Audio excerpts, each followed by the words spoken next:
Brothers Keepers started out of the love of an alpha wife. In 1996, I was given an opportunity as a young man to be the chairman of national programs under the Wallace administration. And that was a big deal for me because I was just working on my doctorate. I was in my early 20s. I had the opportunity to be the student body president. And at the University of Texas, one of the things that we were dealing with was the Harpwood decision. And we had all of the African Americans and Latino and so forth population from different schools to have meetings to try to address diversity at the University of Texas.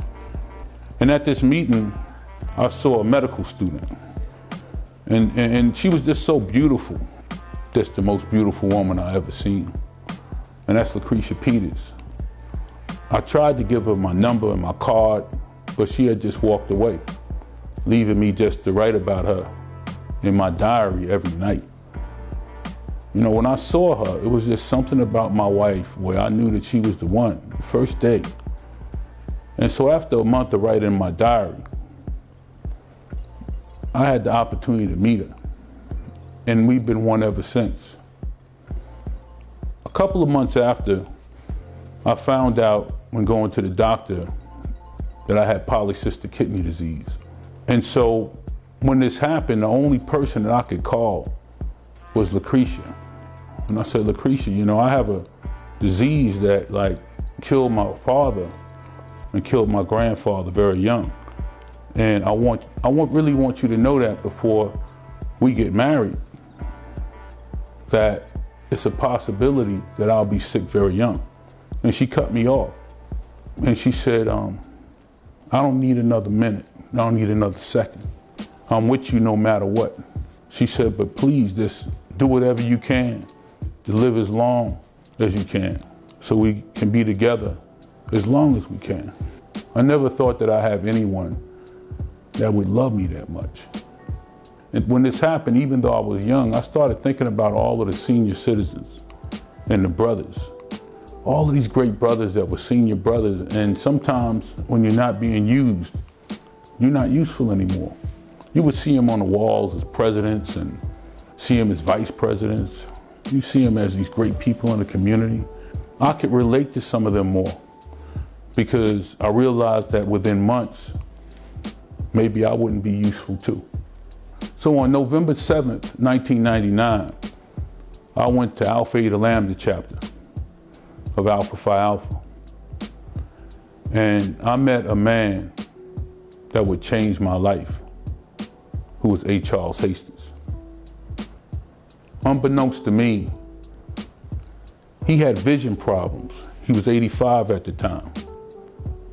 His wife had told him, because it was frat night, I'm concerned about you going to this meeting because at 85, I'm concerned that you may not be able to see in the dark when you're driving. So he had promised her to be home before nightfall. I was at this meeting at the time.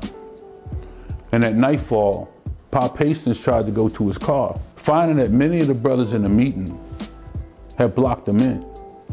And the promise that he made to his wife, like a Cinderella story, was getting ready to be broken. So when he went out and found out that he was blocked in, he started asking different brothers, can you please get me out? Can you please find somebody to find out whose car this is? But the brothers were so interested in what was going on in the business part of the fraternity that they forgot about the spiritual part and ignored him. I don't know what happened, but Brother Hastings that night turned from this gracious, beautiful senior brother to the Incredible Hulk. He walked right up at that meeting and he told all of the brothers, I want that car moved now. You don't care about the senior brothers. You don't call them. And when we get sick, you leave us alone. I thought about that night. And it was almost like Cinderella had dropped a glass message for me that was mine to read. When he yelled, all the brothers were shocked, and they immediately made sure that he got home. But he had broke his promise to his queen. He was devastated. He always put his family number one. That night, because of my condition of now having polycystic kidney disease and knowing what would happen to most of us who get sick, I could identify with my leader. Pop Hastings is my messenger from God.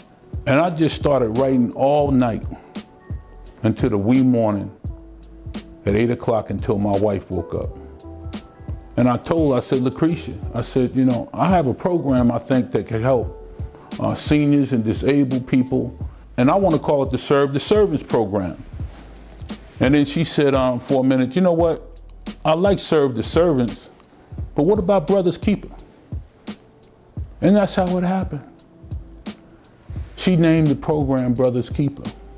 And the next month with Ada Mu chapter at the University of Houston, Delta Theta chapter at Texas Southern, you had Xi Eta Lambda in the woodlands of Texas, Xi Kappa Lambda in Missouri City. We just started going to houses and helping brothers, helping disabled members. And it was one of the best things we did in our life. But if it wasn't for those two ladies, you know, my wife and Mom Hastings, this program would have never been created. Well, I live with my wife's kidney in me now. And Pop Hastings had a program dedicated to him. If it wasn't for the Lucretia, I wouldn't be here. And for Pop Hastings, his love for her so much until he died was what an alpha man should be about. So if Pop Hastings was here, he would tell you that this program has nothing to do with us and everything to do with the love of the alpha wife.